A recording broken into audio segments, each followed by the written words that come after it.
Hello friends, welcome to I study.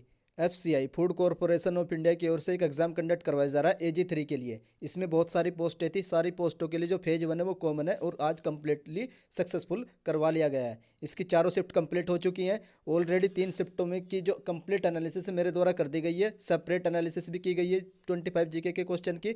सारी video के link आप लोगों को इस वीडियो के डिस्क्रिप्शन में मिल जाएंगे। अब इसकी फोर्थ शिफ्ट भी कंप्लीट हो चुकी है। तो फोर्थ शिफ्ट में जो भी क्वेश्चन पूछे गए हैं सारे एक एक करके देखेंगे, कंप्लीट एनालिसिस देखेंगे, मैथ, रीजनिंग, इंग्लिश, जीके सारी की देखेंगे कि किस किस सब्जेक्ट से क्या क्या टॉपिक और किस किस टाइप के क्वेश्चन पूछे गए हैं। तो चलिए देख लेते हैं। उससे पहले मैं आप लोगों को बता देता हूं जो एग्जाम का लेवल देखने को मिल रहा है बिल्कुल ईजी टू मॉडरेट देखने को मिल रहा है।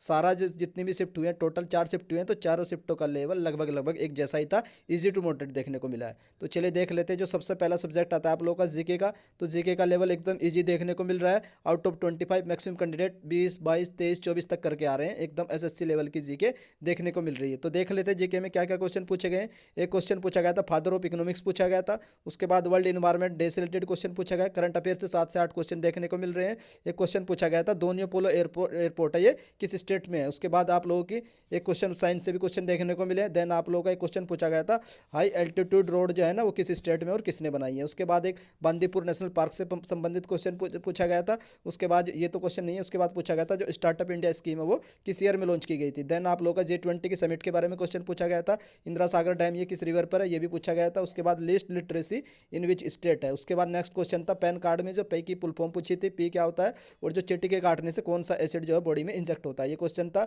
मिंट ऑफ कॉइन, जो कॉइन की जो मिंटिंग होती है ये किस मिनिस्ट्री या किसके अंडर में आती है, गवर्नमेंट ऑफ इंडिया आती है, मिनिस्ट्री ऑफ फाइनेंस आती है, इस टाइप का क्वेश्चन था। उसके बाद नेशनल रेप्टाइल ऑफ इंडिया पूछा गया था। देन आप लोगों का फॉरेन बैंक से रिलेटेड क्वेश्चन पूछा गया था। 4-5 बैंक दे रखे थे, उनमें से आप लोगों को बताना था कि कौन सा बैंक शेड्यूल बैंक नहीं है। उसके बाद क्वेश्चन पूछा गया था एसआई यूनिट ऑफ टेम्परेचर, जो हमारा टेम्परेचर है उसकी एसआई यूनिट पूछी गई थी। देन एक क्वेश्चन पूछा गया था आप लोगों का जो हमारा बादलपुर फोर्ट है, जो बादलपुर फोर्ट है इससे रिलेटेड क्वेश्चन पूछा गया था। नेक्स्ट क्वेश्चन पूछा गया था दिल्ली सल्तनत की किस डायनेस्टी ने आप लोगों की कोई पॉलिसी चेंज की थी, इस पर एक क्वेश्चन था। देन आप लोगों का जो कलिंग प्राइज है, कलिंग अवार्ड है, ये किस स्टेट के द्वारा दिया जाता है, ये क्वेश्चन था। देन आप लोगों का जो वेट होता है, वेट से जो भूसा निकालने की एक टेक्निक होती है, उस टेक्निक का नाम पूछा गया था, उस प्रोसेस को क्या बोलते हैं। तो ये जीके के क्वेश्चन है, ये मैंने आप लोगों को बता दिए। इनके एनालिसिस में आप लोगों को के लिए अलग से लेकर आ रहा हूँ, जिसमें 25 क्वेश्चन विद आंसर मैं आप लोगों को करवा दूंगा। तो इसमें मैं आप लोगों को सिर्फ बता रहा हूँ कि क्या क्या टॉपिक से क्वेश्चन पूछे जा रहे हैं। उसके बाद नेक्स्ट सब्जेक्ट देख लेते हैं। उसके बाद आप लोगों का रीजनिंग आता है। रीजनिंग भी ईजी टू मॉडरेट देखने को मिल रही है, लेकिन जो आप लोगों का लेवल देखने को मिल रहा है बैंकिंग क्लर्क लेवल को देखने को मिल रहा है। देख लेते हैं क्या क्या टॉपिक पूछे गए। 3 पजल पूछी गई है। पजल किस तरह की थी मैं आप लोगों को बता देता हूँ। ये 8 मेंबर थे, लाइन में बिठाने थे, और नॉर्थ वाले थे, लाइन बेस पजल थी। उसके बाद month and date base puzzle थी। देन आप लोगों के डायरेक्शन डिस्टेंस से 3 क्वेश्चन थे। देन आप लोगों का जो ब्लड रिलेशन है उससे भी 2-3 क्वेश्चन देखने को मिले थे। उसके बाद स्क्वायर बेस पजल भी थी। Find out odd one one out, इस टाइप का क्वेश्चन थे। देन जो आप लोगों की अल्फाबेटिकल जो मिसिंग सीरीज होती है, इससे 5 क्वेश्चन थे, मे भी रॉन्ग नंबर की सीरीज हो सकती है। देन आप लोगों का एक क्वेश्चन ऑन नंबर सेट पे था। उसके बाद जो आप लोगों का पेयर बेस्ड क्वेश्चन हर एक शिफ्ट में देखने को मिला है, फोर्थ शिफ्ट में भी देखने को मिला है। तो ये आप लोगों का रीजनिंग का एनालिसिस था। आप लोग चाहो तो इसका स्क्रीनशॉट भी ले सकते हैं कि रीजनिंग में क्या क्या टॉपिक पूछे गए हैं। आई होप आप लोगों ने स्क्रीनशॉट ले लिया होगा। उसके बाद नेक्स्ट देख लेते हैं मैथ का जो टॉपिक है, क्या क्या देखने को मिले। मैथ में आप लोग के परसेंटेज से क्वेश्चन देखने को मिले। उसके बाद सिंप्लीफिकेशन हर एक शिफ्ट में आया, 5 क्वेश्चन शिफ्ट वाइज देखने को मिले। पैटर्न आप लोगों का बैंकिंग रहा है और लेवल आप लोगों का ईजी टू मॉडरेट देखने को मिला। उसके बाद रोंग नंबर सीरीज के 5 क्वेश्चन आए हैं। कैलकुलेट डीआई के हर एक शिफ्ट में देखने को मिल रहे हैं 3 to 4 क्वेश्चन। नेक्स्ट आप लोगों की जो टेबल बेस्ड डीआई पूछी गई थी, 5 क्वेश्चन इसके थे। देन आप लोगों का प्रॉफिट लॉस से क्वेश्चन होगा, वही अर्थमेटिक के 10 to 12, 10 से लेकर के 10-11 क्वेश्चन आप लोगों को अर्थमेटिक के देखने को मिल रहे हैं। बाकी 5 क्वेश्चन आप लोगों को डीआई के मिल रहे हैं, सिंप्लीफिकेशन के मिल रहे हैं और रोंग नंबर सीरीज के मिल रहे हैं। तो ये पैटर्न रहता है, ये क्लर्क वाला पैटर्न है और बैंकिंग लेवल का। और लेवल मैंने आप लोगों को बता दिया ईजी टू मॉडरेट था। उसके बाद लास्ट आता है आप लोगों का इंग्लिश सब्जेक्ट। इंग्लिश में आप लोगों का रीडिंग कॉम्प्रिहेंशन हर एक शिफ्ट में पूछा गया है। 6 to 7 क्वेश्चन थे, उसकी उसी बेस पर कुछ किस किस टाइप के क्वेश्चन थे।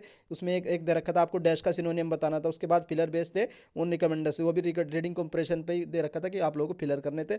उसके बाद नेक्स्ट पूछा गया था रोंगली स्पेल्ट, 4 से 5 क्वेश्चन हर एक शिफ्ट में पूछे गए हैं कि रोंगली स्पेल्ट वाले। तो ये आप लोगों को करके जाने हैं जिनका भी एग्जाम अपकमिंग शिफ्ट में अपकमिंग डे मतलब 7 को होने वाला है और 14 को और 21 एंड 29 को। एरर के हर शिफ्ट में क्वेश्चन पूछे गए। तो फोर्थ शिफ्ट में भी 4 से 5 क्वेश्चन देखने को मिले हैं। उसके बाद करेक्ट सेंटेंस भी करना था आप लोगों को, एक सेंटेंस दे रखा था उसमें से आप लोगों को करेक्ट करना था। देन आप लोगों का फिल इन द ब्लैंक्स भी थे 5 क्वेश्चन। तो ये इंग्लिश का बिल्कुल सारी शिफ्टों का लेवल एक जैसा रहा है, वही पूछे जा रहे हैं जो हर एक शिफ्ट में पूछे गए। तो वही इसी तरीका का पैटर्न इन्हें लास्ट शिफ्ट में भी फॉलो किया। और जो इंग्लिश का लेवल इजी देखने को मिला, इजी देखने को मिला है।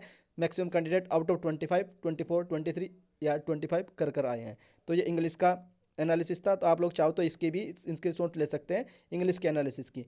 तो ये कंप्लीट एनालिसिस कर दिए मेरे द्वारा। अब आप लोग एक कमेंट कर सकते हैं कि आप लोगों ने कितने अटैम्प्ट किए और आप लोगों की कैटेगरी क्या है, जिससे हम एक एक कट ऑफ का एनालिसिस भी कर सकते हैं। अब मैं आप लोगों के लिए थोड़ी देर बाद एक वीडियो बना दूंगा जिसमें जीके के 25 क्वेश्चन विद आंसर डिस्कस कर लेंगे। अगर आप लोगों को लगता है इनमें से किसी भी क्वेश्चन में या एरर है तो आप लोग उसे कमेंट बॉक्स में करेक्ट कर सकते हैं। और अगर आप लोग चाहते हैं कि जितने भी कुछ शिफ्ट हुए हैं सारी शिफ्टों की कंप्लीट एनालिसिस की एक वीडियो दी जाए चारों शिफ्टों की, तो वो भी मैं आप लोगों के लिए बना दूंगा। उसके लिए आप लोग मुझे कमेंट कर देना। अगर आप लोगों को मेरे द्वारा की गई एनालिसिस पसंद आती है तो आप वीडियो को लाइक कर सकते हैं। और अगर चैनल पर फर्स्ट टाइम विजिट कर रहे हैं तो चैनल को सब्सक्राइब भी कर लीजिए। जैसे ही एफसीआई की ओर से अपकमिंग डेज में आप लोगों की शिफ्ट होंगी उनकी भी एनालिसिस हाई स्टडी चैनल से आप लोगों को मिलती रहेगी। वीडियो देखने के लिए धन्यवाद। Thank you.